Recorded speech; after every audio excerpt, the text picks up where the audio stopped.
Hello, Test Mike. Sa video na to, tuturuan ko kayo kung paano mag-activate ng Windows. Ito po yung paraan natin kung paano natin i-activate yung Windows. Take note for educational purposes lang to kung gusto nyo talaga ng genuine na Windows, kailangan bumili kayo ng genuine ng license key sa Microsoft, okay? Walang ibang maganda kundi yung bibilihin nyo yung product ng original equipment machine, okay?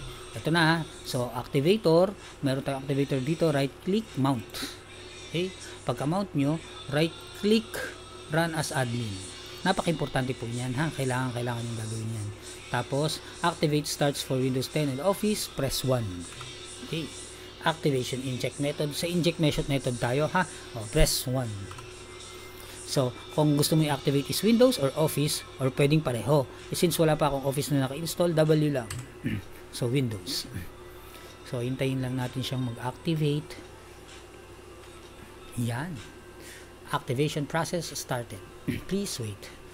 Activating Windows Professional Edition. Ito po yung PisoNet version natin.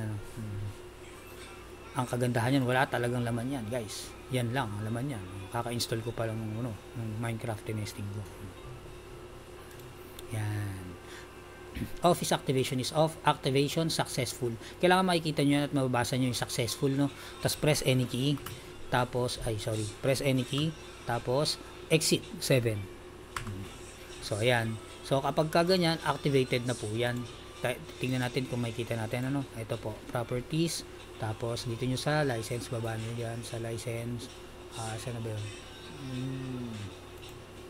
Yan. Yan. Windows 10 Pro. Windows is activated using yan. Okay. So, ganun lang kadali, Bye-bye.